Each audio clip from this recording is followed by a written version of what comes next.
DC parallel twin that powers Yamaha's best-selling bike, but with a sportier look and ergonomics. The bike has been making its way around the rumor mill for the last few months, but it's finally been announced. It seems the increasing stringency of Euro 5 emissions is killing off the inline 4 middleweight class bit by bit.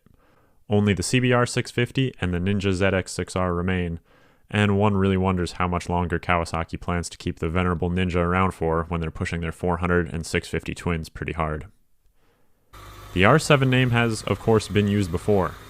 The original R7 was produced in 1999 as a homologation special, designed for use in World Superbike and the Suzuka 8-hour endurance races.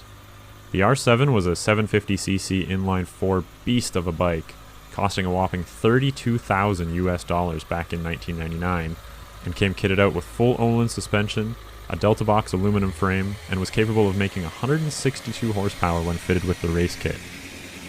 The original R7 nearly propelled Japanese superstar racer Noriyuki Haga to the 2000 World Superbike title before he was forced to miss the last round due to testing positive for a banned substance. A continuation of the R7 legend, this new bike is not. Let's talk about the new R7 then. It's the same steel tube frame as the MT-07, the same 74 horsepower output, and an extra 4 pounds over the 2021 MT-07. The wheelbase of the R7 is slightly shorter than that of the MT, 1395mm compared to 1400, and the seat height is a few centimeters shorter. You would imagine that the R7 will be a little bit more flickable than the MT, but considering it's longer and just as heavy as the outgoing R6, those looking for a true supersport feel may be better off looking for remaining R6 stock at their local dealers.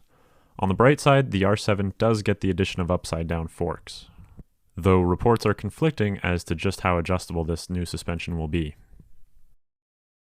Looks-wise, I think the R7 is just alright. Certainly a downgrade from the outgoing R6.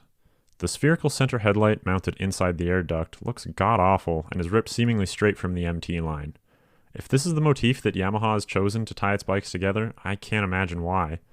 The two position lights either side of the central headlight look much cooler, and it's a shame that they couldn't have gone with just these. The side profile and rear tail section don't look too different than the R6, which certainly isn't a bad thing. Overall, I do like the bike, but I'm not sure why they needed to tie it to the MT line so directly. I understand the idea of building a Yamaha brand identity, but I don't think there's anything wrong with letting each bike stand on its own with a unique design. I think the real problem with the R7 is where it stands in the market. Specs obviously aren't everything, but let's do a little paper napkin comparison here. Who are Yamaha trying to compete with this new R7? Presumably it's the huge range of middleweight sports bikes that have come up over the past few years to replace the supersport class that dominated from the late 90s to the early 2010s. So you've got the CBR 650, the Ninja 650, the Aprilia RS 660, and the new Triumph Trident perhaps? When compared to that fantastic crop of bikes, I see no reason to go for the Yamaha other than blind brand loyalty. Let's say you're a cheap bastard like me.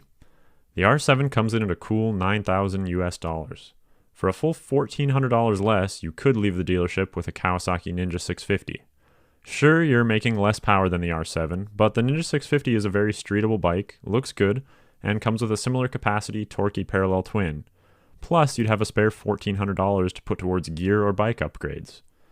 I used to have a 2007 Ninja 650 and really liked the bike. It's not necessarily anything special, but it's a fantastic middleweight and there's absolutely nothing wrong with it. Conversely, let's say you've got money to burn. Then the Aprilia RS 660 smokes the R7 in nearly every facet. A full suite of electronics and rider aids, fully adjustable suspension, over 25 more horses and the same amount of torque, plus 10 pounds of weight savings over the R7. Yes, all of that will cost you $2,300 US more than the R7, but I think there's a good value for the money there, and it would certainly cost a bit just to upgrade the suspension on the R7 to match the Aprilia.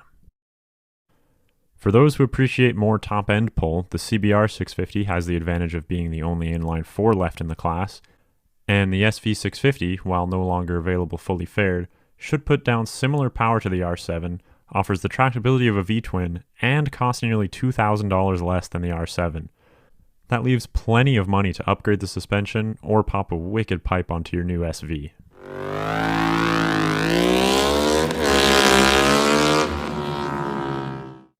Whatever way you slice it, I just don't see how the R7 sets itself apart in the existing new bike market. Early shots and videos seem to show it having the most sporty ergos of the class, but A, the market seems like it's moving away from that, with street comfort playing a bigger role even in fully fared bikes, and B, anyone looking for an incredibly sporty middleweight track bike would probably just pick up a year or two old R6 for around the same price as a brand new R7. So, what do you think? Do you like the new R7? Would you buy one? Let me know in the comments, and thanks for watching.